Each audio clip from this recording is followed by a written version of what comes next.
So yesterday, as you know by now, Jack Smith charged Donald Trump with 4 counts of January 6th crimes, alleged crimes, and basically conspiracy, saying that Trump knew he was making false statements about the election of 2020 and did it anyway. That's going to be almost impossible to prove for Smith, but it doesn't really matter. He just wants to get it out there. All right, whether he wins in court or not, secondary. All right, just keep pounding Trump and the Republican Party. Now, obviously, Trump's defense will be that he did believe and does to this day that the election was rigged.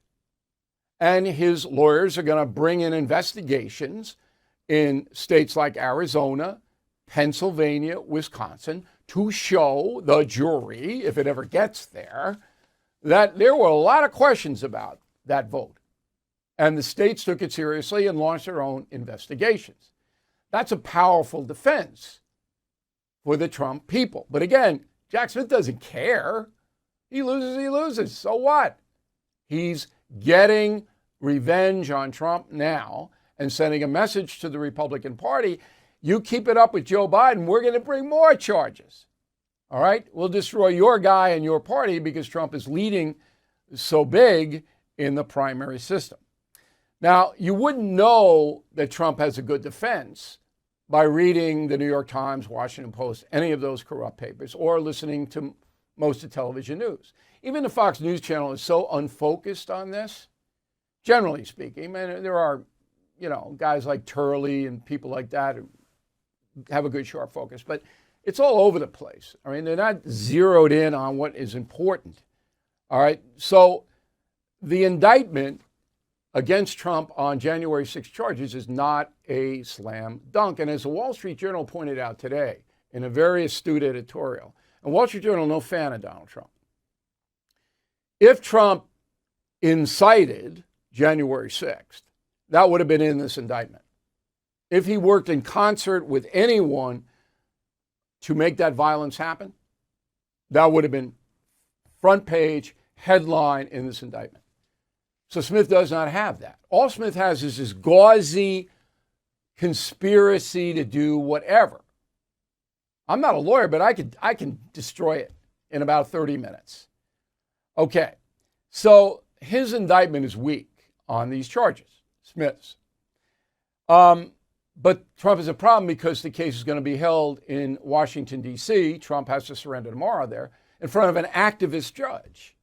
What do I mean by that? Very liberal judge who has aggressively sentenced people convicted for January 6 crimes. This judge is no fan of Donald Trump or the Republican Party.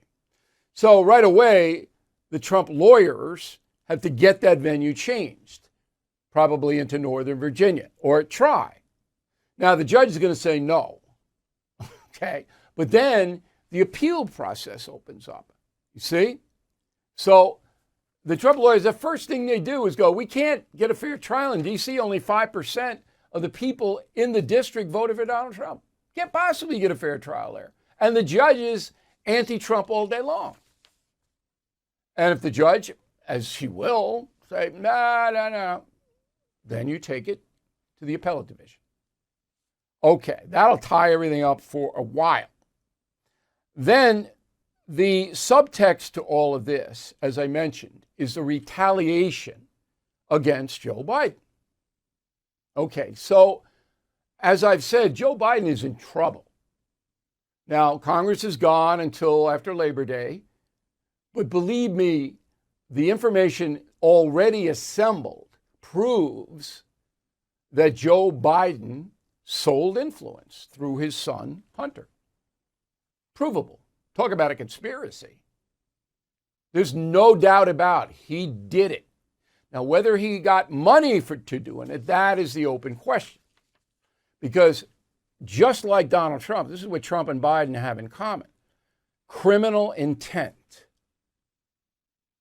So, for a conviction, the prosecution on both sides have to show criminal intent. So if Joe Biden got money, there's your criminal intent. But we don't know yet if he got money. People believe what they want to believe, so a lot of you believe he got money, but you can't prove it. On Trump's side, you'd have to prove criminal intent And this is what Smith alleges, that Trump knew the election was legitimate, but said it was phony anyway to blow everything up. Okay? That's going to be pretty damn hard to prove, with one exception: Mike Pence, the former vice president. If Pence testifies, and remember, his testimony will be in print on Discovery, that Trump knew the elector thing, replacing electors in certain states, having Pence not certify the election. If Pence comes in and says the president knew that was phony but did it anyway, that's huge. Pence may do it. I don't know. But whoever interviews Pence from now on has got to ask him that question. Pence is the only thing that I believe could convict Donald Trump in this January 6th stuff. The chairman of the Fed is promising more pain ahead. Last year's stocks dropped a whopping 20%. 2023 could be worse. You are right to be worried. So call the only precious metal dealer I trust, American Hartford Gold. They will show you how to protect your savings and retirement accounts by diversifying your portfolio with physical gold and silver. Since I've been a client and spokesperson, the price of gold has appreciated more than 35%.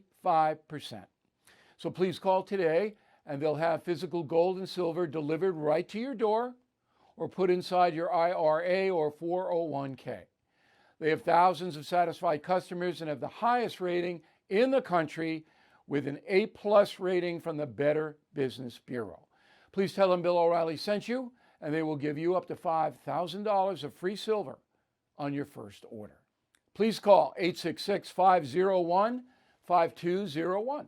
That's 866-501-5201, or text BILL to 65532. Again, that's 866-501-5201, or text BILL to 65532.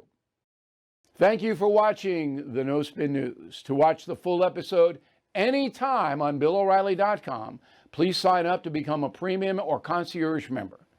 Visit BillO'Reilly.com to sign up and start watching today.